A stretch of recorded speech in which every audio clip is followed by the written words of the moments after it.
All right, good morning. It's a beautiful day today. You might see the lighting shift as I go about this reading.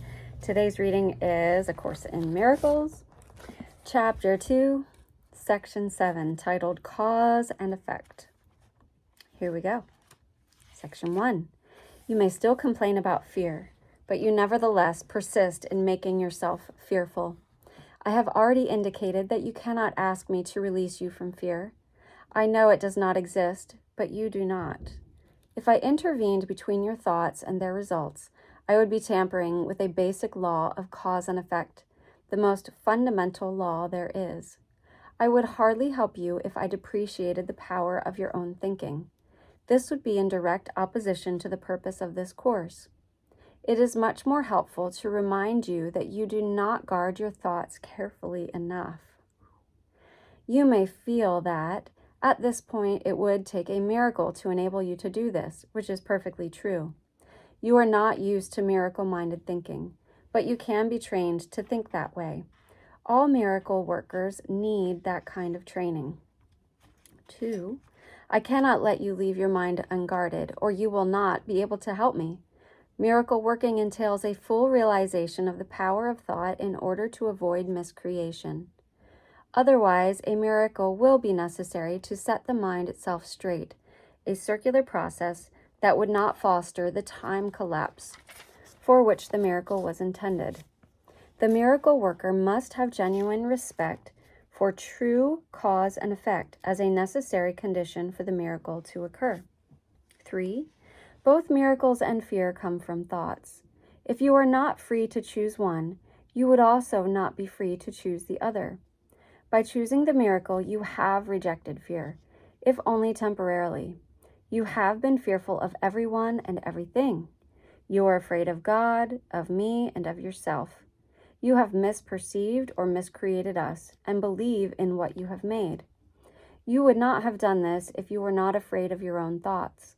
The fearful must miscreate because they misperceive creation. When you miscreate, you are in pain. The cause and effect principle now becomes a real expediter, though only temporarily. Actually, cause is a term properly belonging to God, and his effect is his Son. This entails a set of cause and effect relationships totally different from those you introduce into miscreation. The fundamental conflict in this world, then, is between creation and miscreation. All fear is implicit in the second, and all love in the first. The conflict is therefore one between love and fear. 4. It has already been said that you believe you cannot control fear because you yourself made it, and your belief in it seems to render it out of your control. Yet any attempt to resolve the error through attempting the mastery of fear is useless. In fact, it asserts the power of fear by the very assumption that it need be mastered. The true resolution rests entirely on mastery through love. In the interim, however, the sense of conflict is inevitable, since you have placed yourself in a position where you believe in the power of what does not exist. 5. Nothing and everything cannot coexist. To believe in one is to deny the other. Fear is really nothing, and love is everything. Whenever light enters darkness, the darkness is abolished. What you believe is true for you. In this sense, the separation has occurred, and to deny it is merely to use denial inappropriately. However, to concentrate on error is only a further error. The initial corrective procedure is to recognize temporarily that there is a problem, but only as an indication that immediate correction is needed. This establishes a state of mind in which the atonement can be accepted without delay. It should be emphasized, however, that ultimately no compromise is possible between everything and nothing. Time is essentially a device by which all compromise in this respect can be given up. It only seems to be abolished by degrees, because time itself involves intervals that do not exist. Miscreation made this necessary as a corrective device. The statement, "For God so loved the world that he gave his only begotten Son, that whosoever believeth in him should not perish but have everlasting life," needs only one slight correction to be meaningful in this context. he gave it to his only begotten Son. 6. It should especially be noted that God has only one Son. If all his creations are his sons, every one must be an integral part of the whole sonship. The sonship in its oneness transcends the sum of its parts. However, this is obscured as long as any of its parts is missing. That is why the conflict cannot ultimately be resolved until all the parts of the sonship have returned. Only then can the meaning of wholeness in the true sense be understood.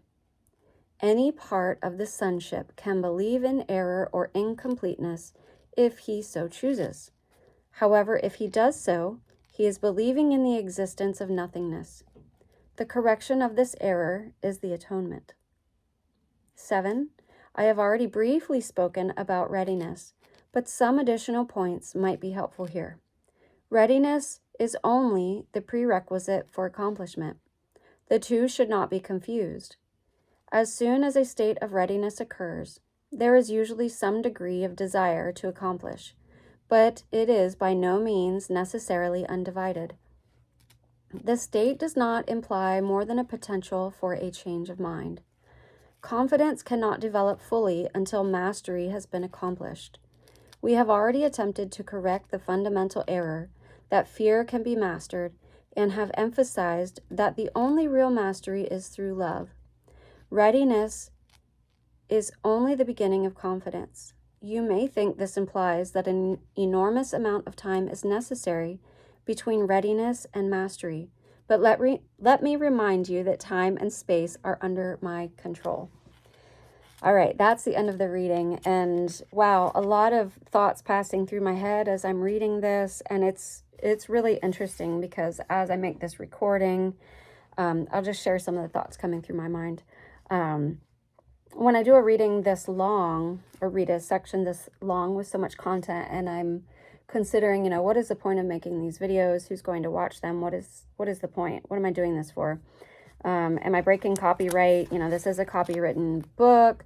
Is it a fair use text? Is it something that ought to be considered truly from God? Or is it fiction? Or is it from an author? Am I going to have copyright strikes if I actually just read this text straight? And part of me likes the idea of just keeping these videos private, and the other part is like, well, there's got to be an intended audience that can benefit from this. But all of this is passing through my head, and at some point it causes some missteps in my reading, and then looking back at the whole concept of fear, that's literally what's going through my head as I read, is fear. It has already been said that you believe you cannot control fear because you yourself made it, and your belief in it seems to render it out of your control. Yet any attempt to resolve the error through attempting the mastery of fear is useless. And so by the end of the text, it reads that fear can be mastered. There's a fundamental belief that fear can be mastered, but really it's got to be a shift of attention to love. And so fear of copyright strikes, or fear of this or that or the other thing in life, fear of dogs, fear of bears, fear of death, fear really doesn't exist. What is fear but a miscreation of the mind? It's a creation of something that doesn't exist into something that does. And really, the only remedy is the atonement. And the only remedy is embracing love in all things. And the last line, you may think this implies an enormous amount of time is necessary between readiness and mastery, but let me remind you that time and space are under my control. We can give all of this fear up if we shift the focus to love, because love is a real thing, and love is an energy. It's a thing of creation, and fear just simply doesn't exist, but it is a choice to believe in something that doesn't exist versus something that does exist. I think a lot of errors in life can be corrected this way by simply realizing that really, what is fear but a choice? And I think for a lot of us, I'm reflecting back on where did my fear come from, and I recognize that it was kind of instilled in me as a young person by people in my life that also believed that fear was real. And so they trained me in a way to believe in something that doesn't exist. Look out on that road. There's a lot of cars. It's a dangerous road. The road itself is not dangerous. The cars themselves are not dangerous. The road is narrow. Does that equal danger? The sight of a bear. Is a bear dangerous inherently? Will a bear inherently kill a human? I don't know. Where does that fear come from? Maybe people who have observed that bears eat things. I don't know. So it's a lot to consider. Where does fear come from? And does fear actually assist? Or does fear cause more harm than good? Does fear cause more limitation of life experience? Or does it assist us in growth?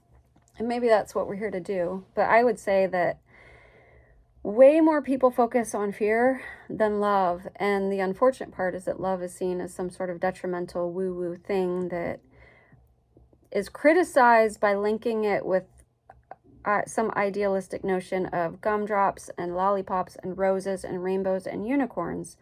Why are those bad things?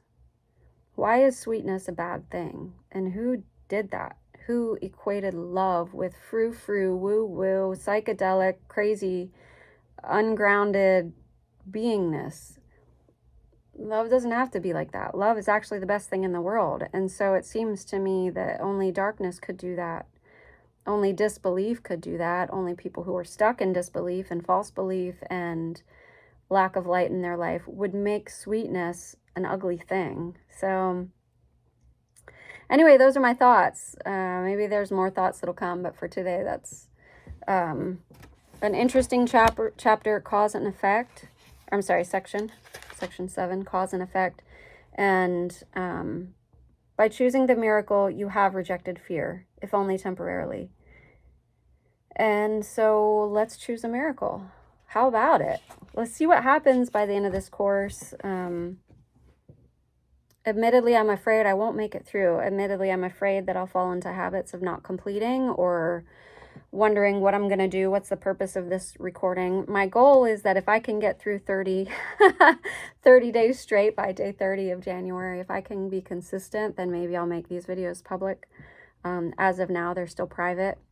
But the fear is that I won't be consistent. But what if I can be? What if that's the miracle, is being consistent and following through with a goal and doing it out of love?